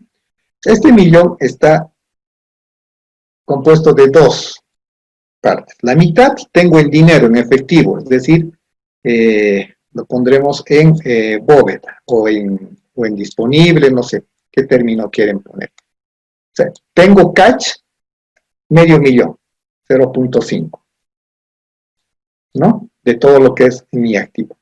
Y la otra mitad lo tengo en créditos. El otro medio millón lo tengo en créditos. Pero ambos suman, ¿no? Ambos suman 1 millón. La suma de ambos me da 1 millón. Entonces mi activo total es 1 millón. Contablemente es 1 millón, pero desde el punto de vista de riesgos no es 1 millón, va a ser menos. ¿Por qué? La probabilidad de que yo tenga el dinero efectivo al cierre de año, este medio millón, si lo tengo, siguen en bóvedas, es 100%, es decir, voy a tener mañana o el día que me pidan, si no lo he prestado, siempre voy a tener este medio millón de dólares en efectivo. Entonces, el riesgo de perder esto es casi cero, ¿no? Es decir, el 100% lo voy a tener acá. Pero de los créditos que he prestado, no es seguro que yo tenga el 100% el siguiente mes, porque seguramente los que me tenían que devolver y me tenían que pagar, algunos van a fallar. Es probable que este 0.5 no sea 0.5, considerando el riesgo. Es probable porque ya tengo mora, tengo cuentas, cartera en ejecución y todo lo demás, ¿no? sea 0,4, por decirlo, ¿no? 400,000. Entonces, en el total, ¿no? Ponderado por el riesgo, voy a tener el valor de este activo, que es 1.000.000, en realidad no es 1.000.000, 0,9, 900,000 de dinero. Pero esto estoy ponderando por el riesgo, por la probabilidad de recuperación que tengo por este giro de negocio. Y acá estoy teniendo contablemente el 1.000.000. Entonces, lo que les estoy mostrando acá es casi exactamente lo mismo, haciendo analogía, obviamente que no es créditos, nada. El margen de solvencia me está midiendo el dinero que tengo para respaldar mis operaciones en función a este criterio de riesgo. Lo que les decía, si soy una compañía de seguros generales y mi cálculo del margen de solvencia está basado en el capital de riesgo, ese riesgo lo estoy midiendo, ¿no? No sé si me dejo entender. Contablemente mi patrimonio técnico puede ser 1.000.000, lo que les mostraba acá, es más, ¿no? Pero el margen de solvencia es esto. Esa es la diferencia conceptual que hay que conocerla siempre. El regulador se fija en ambas, ¿no?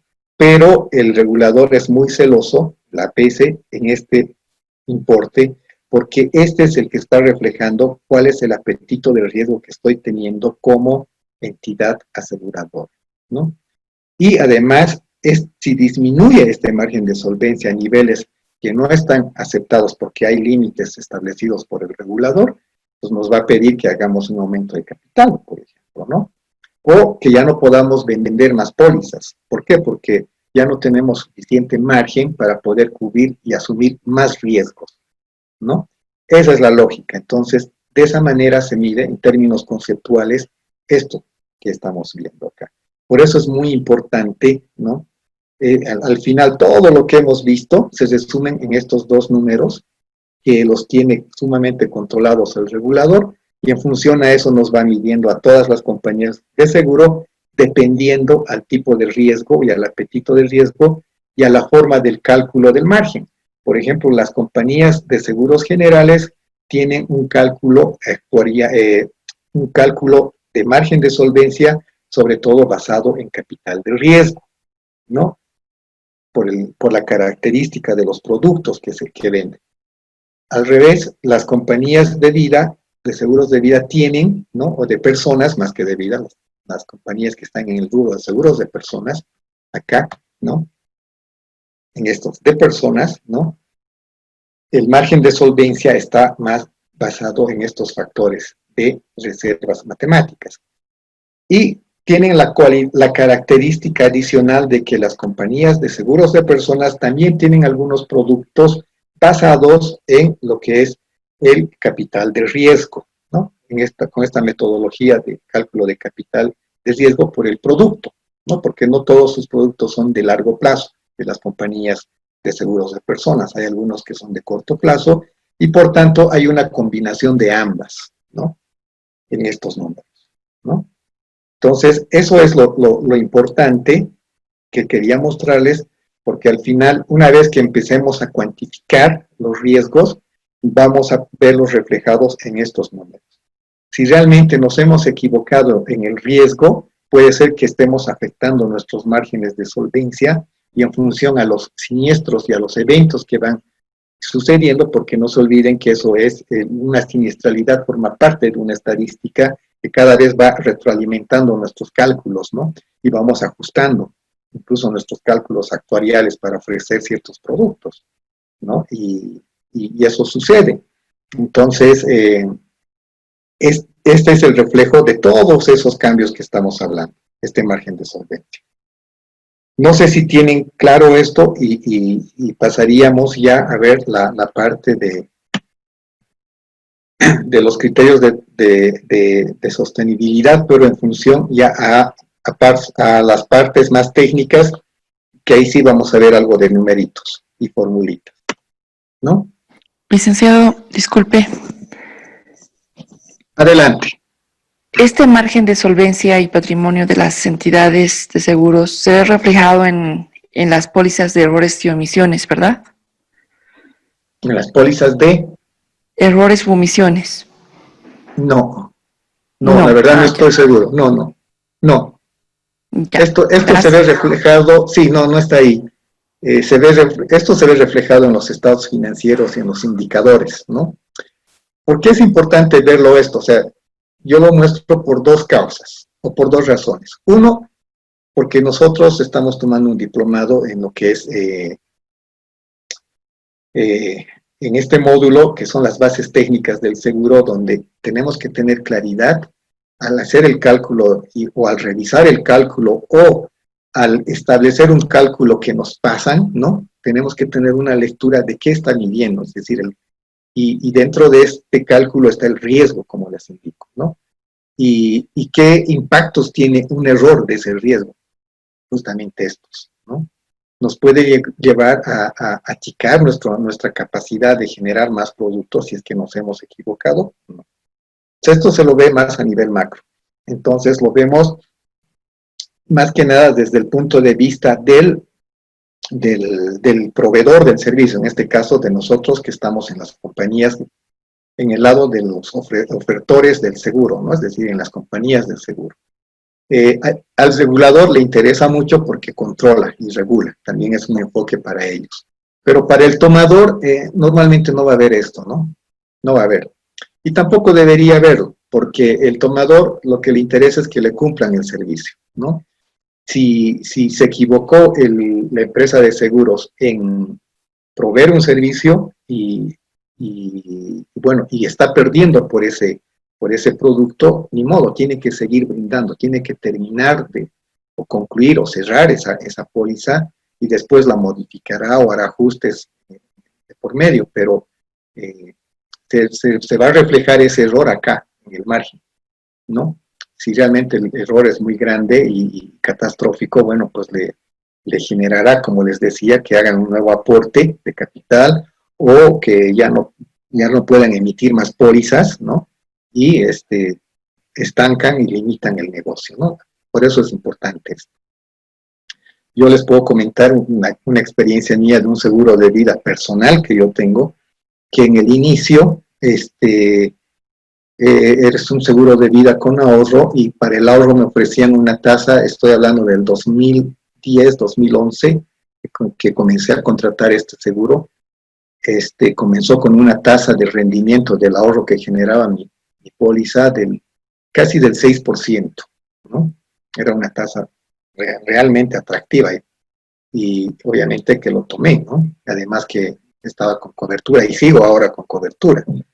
Pero en el tiempo, porque el mercado también hay que ver mucho el tema financiero, como les decía, hay un actor macro que es el tema de los inversores, ¿no? Las entidades financieras. En el tiempo había bastante liquidez del mercado, ¿no? Y las tasas de interés empezaron a bajar. Entonces la tasa de rendimiento de la inversión que a mí me pagaba la compañía de seguros 6%, ese dinero ellos lo invertían y lo máximo que podían generar era 3%, 4%, a lo sumo 5%, digamos, ¿no? Y por spread, si vale el término, perdían dinero. Entonces, yo sin darme cuenta, porque recién ahora tomo lectura de todo lo que ha pasado y revisado mis pólizas, pasó un año después de 2, 3 años, creo, de estar con la póliza, al hacer el pago de la prima, porque yo pago semestralmente, me ofrecen de aumentar la cobertura, ampliar la cobertura, ¿no? Me dijeron, bueno, te aumenta esto más, su cobertura se va a incrementar a $50,000 y por $15 más adicionales, mes que en el acumulado no era mucho, digamos, ¿no? Y decía, escucha, me están duplicando la cobertura, qué bien.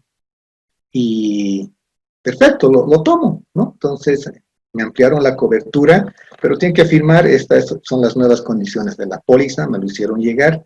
Error mío fue no leer, ojo, no voy a culpar a la compañía, pero como las pólizas, ustedes saben, son súper largas, ¿no? Tienen harta los condicionados, la póliza general, y todo, la particular y todo lo demás. Entonces yo pensé que no cambiaba nada, pero en esa firma lo que me hicieron es cambiar la tasa de rendimiento de mis ahorros. Ya no me estaban pagando el 6%, ¿no? Modificaron ya a una tasa del 3%, ¿no? Y han ido adecuando de esa manera, lo cual no me parece malo, ¿no? Lo único malo que a mí me ha parecido, quizás se equivocó el agente en no informarme, ¿no? Ese cambio, no sé si lo hizo a propósito o qué, pero el tema fue que eso me molestó, pero bueno, yo ya lo había firmado, ya estaba hecho, ¿no? Y el tema es que me sigue interesando la póliza, ¿no? Y por eso lo sigo tomando. Pero esos cambios, por ejemplo, que han pasado, tuve la oportunidad de contactarme con el actuario que hizo para esta empresa cuando yo ya entré al rubro de seguros, ¿no? No hace mucho, y con el actuario cuando hablamos de productos, de todo lo demás, me comentó justo de la entidad con la que yo tengo el producto y de un error actuarial que habían tenido en ese producto, ¿no?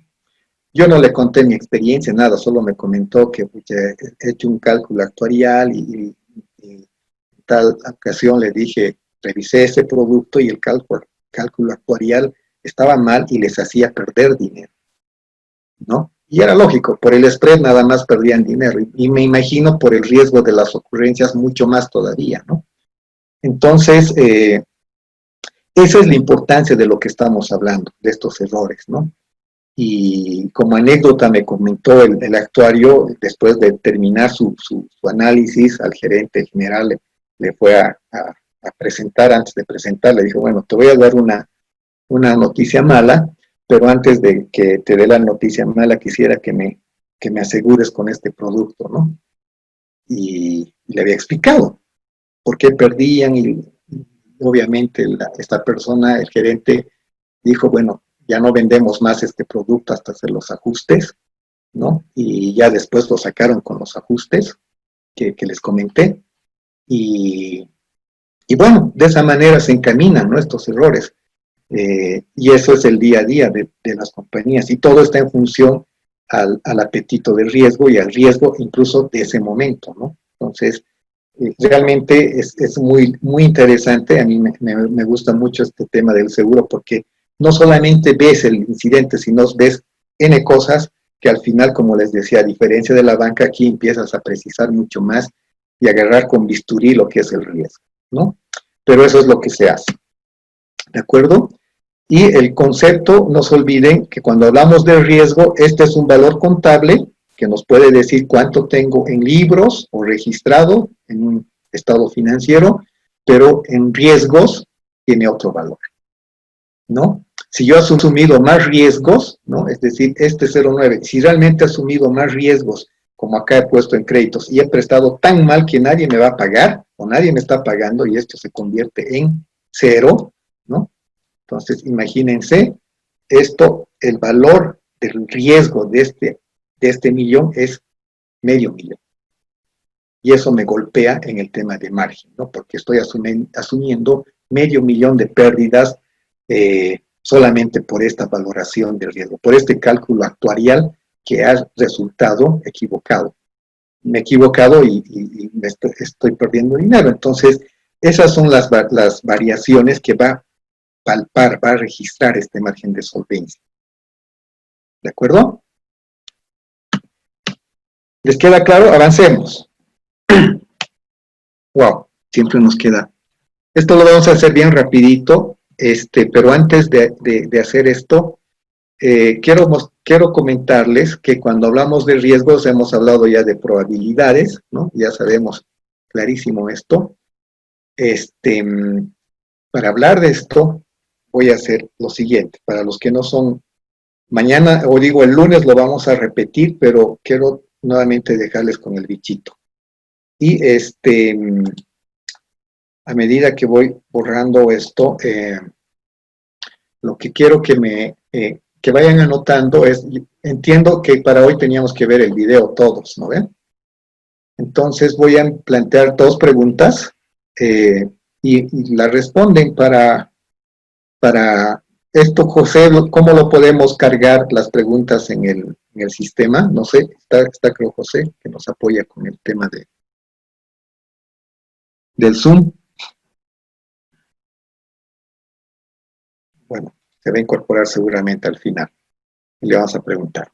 Entonces, algo que aquí hay necesariamente, aunque no nos gusten los números, hay que hablar de algunos criterios matemáticos para entrar ya a la parte técnica.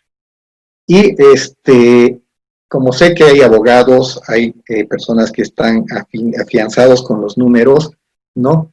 Y tengo los dos extremos para que esto no sea muy cargoso ni además desmotivador para quienes no les gusten los números. Simplemente quiero darles unos tips, ¿no? Para cualquier tipo de análisis estadístico que hagan ustedes, ¿no? ¿Cuáles son los criterios claves? Porque al final cuando vemos, yo soy economista y quienes han estudiado economía o administración de empresas o contabilidad o temas relacionados con el área financiera, siempre hablamos de la parte estadística y hablamos de varios indicadores, varianzas, medias, promedios ponderados y una serie de cosas que a veces nos confunden. Pero dentro de todo eso, lo que quiero comentarles y lo que les voy a dar es como para que el lunes ya sobre esto comencemos, ¿no? Es un poco darles tips para los análisis que ustedes tienen que hacer. Y para eso vamos a hacer una interpretación de lo que es la media, por ejemplo. Cuando nosotros vemos 100 observaciones, ¿no? Imagínense de cualquier tipo de observación, ¿no?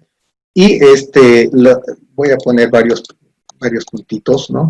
100 observaciones, ¿no?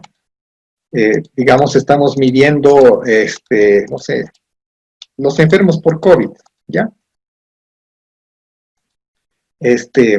Vamos a tener 100 puntitos, ¿no?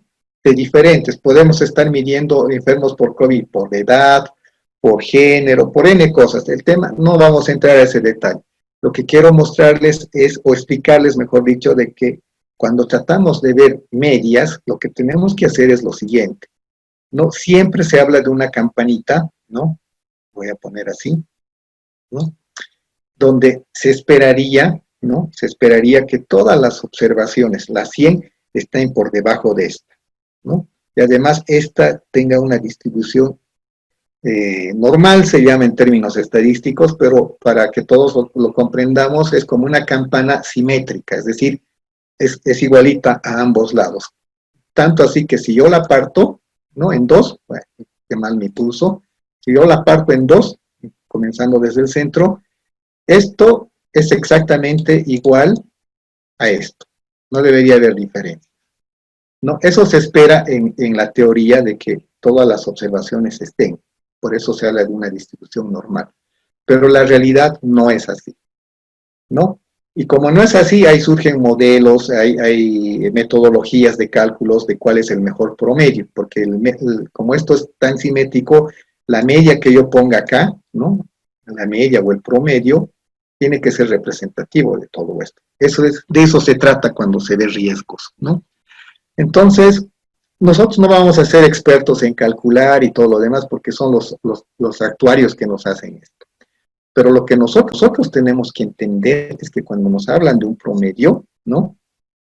Nos están hablando, si todo está bien hecho en sus modelos, nos están hablando que este promedio es representativo de estos 100 puntos que están. Si me dicen, si estoy viendo los enfermos de COVID en edad promedio, ¿no? Y me están diciendo que la edad promedio de los que se enferman son más jóvenes, ¿no? Por decirte que tienen 20 años, por poner un número, ¿no? Son de 20 años la edad promedio, entonces tengo que hacerle caso al actuario y hacerme la idea de que me está dando que estos 20 años representan, no al 100%, pero a la gran parte de esta población, porque no va a representar al 100%. ¿Eso qué quiere decir? Eso quiere decir que a través de los modelos que han hecho los actuarios, ¿no? Me están diciendo que estos 20 es representativo. ¿Por qué? Ahí voy a hacer otra línea acá a la izquierda, ¿no? Y otra línea que está acá a la derecha, ¿no? Que se llama esta línea de la media acá a la izquierda o la media hacia la derecha.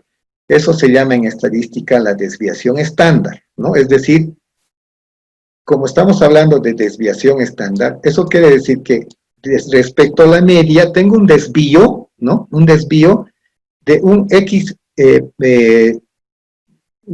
porcentaje, ¿no? Lo vamos a llamar. Que la media, estos 20 representa, ¿no? Entre, a ver, voy a poner entre 17 años y 23 años, ¿no? Y la media 20 años, tengo a gran parte de la población aquí. ¿Eso qué quiere decir? Que dentro de una distribución normal, ¿no? Si es así, el 80% de los 100, o sea, quiere decir que 80 personas, el 80% se encuentra entre la edad de 17 a 23 años de edad, enfermos de COVID. Y como está entre este 80%, esta edad promedio es representativo. Entonces, si yo quiero hacer un producto de seguros para personas contra el COVID, para personas entre 17 a 23 años, por poner un ejemplo, ¿no? La probabilidad de que se contagien es alta. Entonces, le pondré pues algo a mi producto para que realmente no me golpee, digamos, esta gran cantidad, ¿no? Lo que quiere decir que 10 que pueden estar acá, o 20 acá, no sé, ¿no? El otro 20% que me falta, son atípicos, ¿no? Son mayores de edad, o son muy menores de edad. Entonces, estos están fuera de mi alcance, no me interesan, digamos, ¿no? Pero estos sí. Y ahí es donde tengo que trabajar. Entonces, el actuario, en el fondo de todo lo que nos está diciendo, ¿no? Ellos no están dibujando esta campanita, nada. Ellos tienen sus cálculos actuariales, sus probabilidades, sus tablas, todo ya está calculado, ¿no? Y lo que nosotros estamos haciendo es creerle que el 20 que nos está diciendo para este caso, el promedio de edad, es el 20, y tenemos que creerle.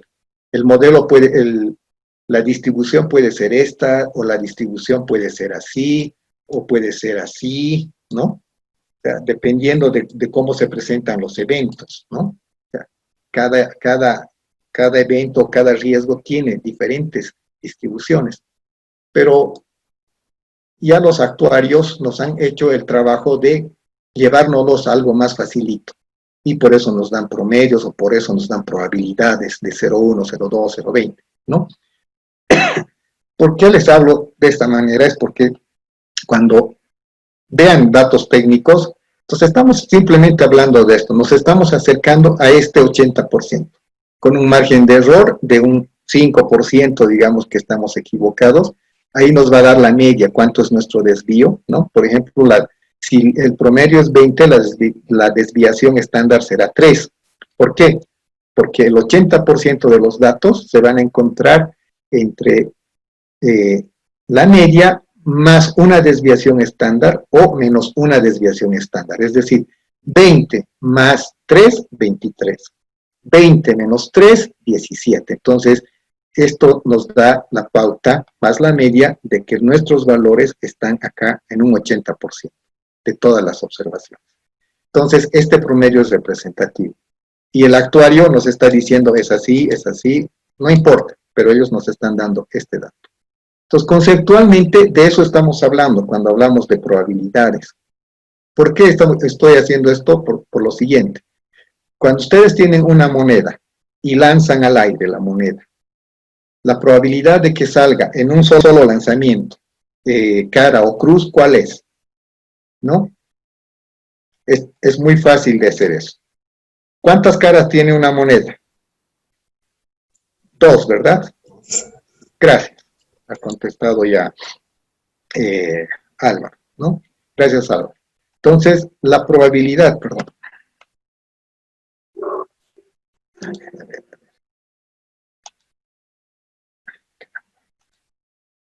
Algo pasa. Ya. La probabilidad, ¿cómo llegamos a ese 50% que menciona Álvaro? Una moneda tiene 2 caras, ¿sí? Entonces, la probabilidad de que salga una cara que es sol, o escudo, no sé cómo lo llaman, sol, y la otra cara es escudo, lo pondremos, no sé si estoy repitiendo, ¿ya? Escudo de una de nuestras monedas, solo hay dos opciones, o sale sol o sale escudo, cuando lance.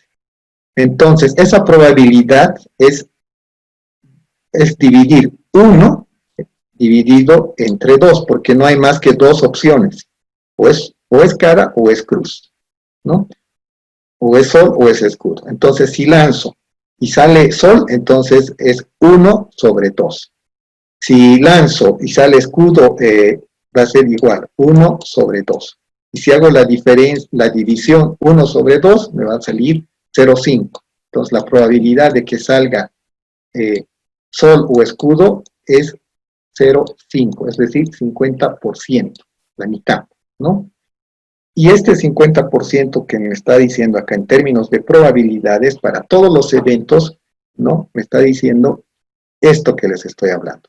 Si me dice que, por ejemplo, las tablas me dicen la mortalidad de una persona de entre 0 a 1 año es de 1 entre 1000 o 2 entre 1000, no sé, voy a poner 2 entre 1000 y me está diciendo que es 2, no está haciendo esta distribución, ¿no? Pero sale de un análisis similar a este, pero con una distribución, no sé, pues de todas las observaciones que han visto, no sé cómo será, no las conozco el detalle, pero nos está indicando ya este número cocinado, ya nos está dando el número digerido, si vale el término, ¿no?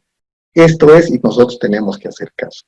Y todo, detrás de eso viene todo este análisis matemático, que no lo vamos a hacer nosotros, pero conceptualmente tenemos que entenderlo, porque esa es la esencia de la base técnica para todo producto de seguro, ¿no?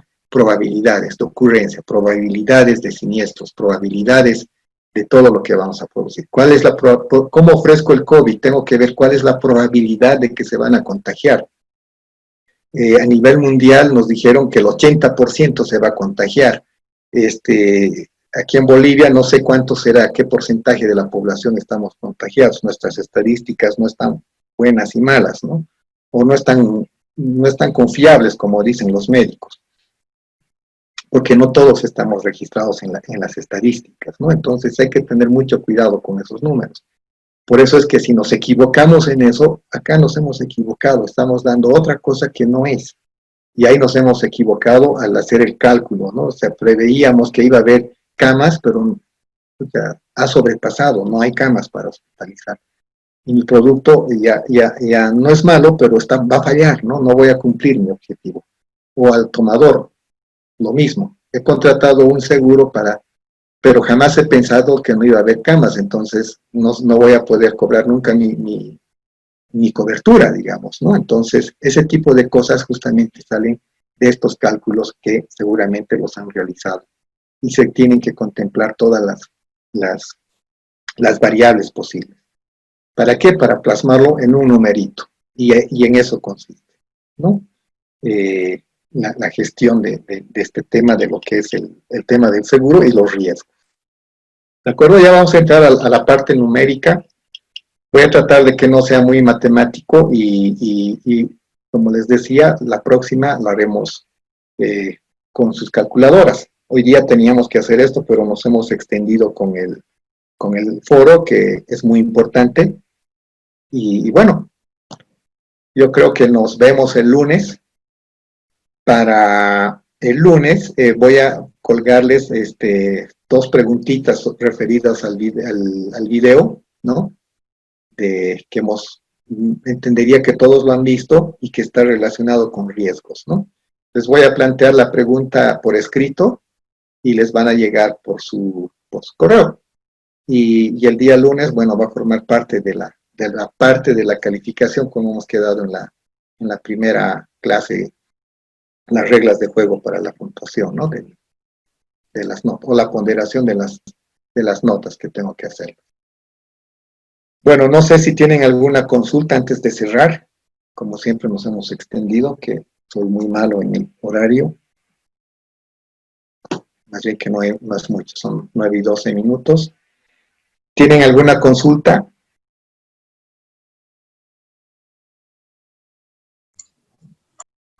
Jaime, Carlos, que son nuestros abogados. ¿Estamos entrando con mucho número o está nomás razonable? Bueno, Está ahí súper bien. Sí, ya, qué bueno, sí. Si eso lo dicen ustedes que son abogados, estoy feliz entonces. Y con el resto que... Pues, más problemas. Está bien. Y el resto que es más especialista en números, Inti, que tú eres numérico, ¿está muy básico o estamos avanzando equilibradamente? Está bien, está bien, yo creo, no, ni muy avanzado ni muy básico tampoco. Yo creo que es lo necesario.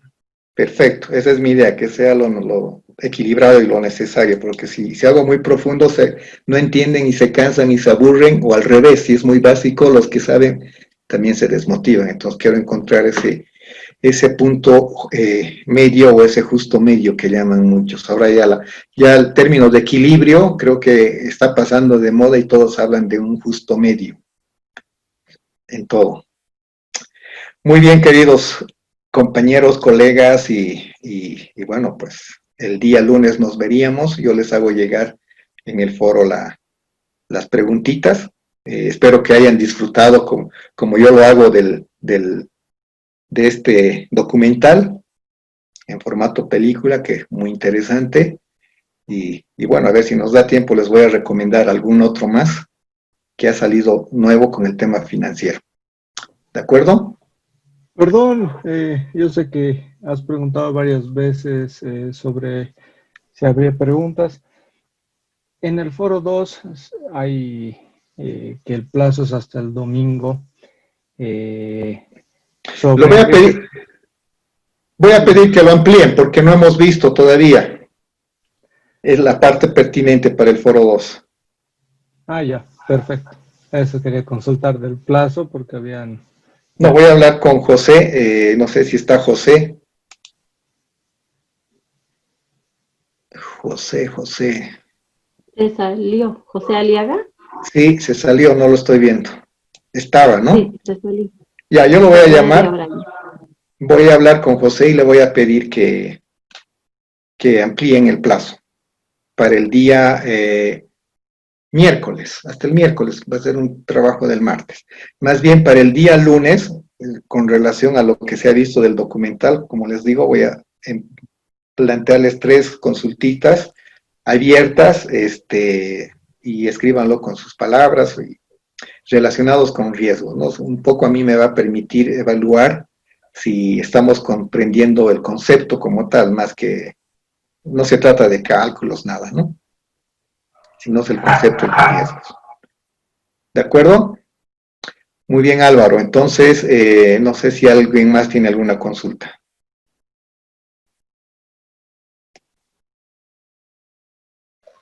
Disculpe, licenciado. ¿El video es el que nos ha mostrado usted en clase o es el que está en la... No, el que hemos mostrado en clases, el documental de la crisis del 2008. Ah, ya. Inside Job, y si no lo han visto, o sea, estamos ampliando el plazo indirectamente, tomen nota en lo que es el tema del seguro, cuál ha sido la participación de las empresas de seguro o de la empresa de seguro en detonar la crisis, ¿no?, del 2008. Y tiene que ver mucho con riesgos. Ok, gracias. Perfecto, muchas gracias a todos. Entonces, buen fin de semana. Cuídense como siempre. Y los que están en Santa Cruz, no aprovechen del clima porque hay muchos reportes de siniestros de movilidades. Y yo tengo contacto con una persona que trabaja en un call center de una de las compañías. Y los reportes de Santa Cruz me parece que han incrementado, es lo que me estaba comentando. A pesar de la cuarentena, hay mucho accidente porque, y la mayoría, imagínense en cuarentena, ¿no? Es decir, donde hay restricciones y ese tipo de cosas, ¿no? Y parece que hay mucho churrasco de por medio. Cuídense. Saludos. Saludos. Hasta luego. Gracias, buenas noches. Gracias. Buenas noches. Buenas noches. lunes. Buenas noches a todos. Hasta el lunes. Buenas noches, hasta luego.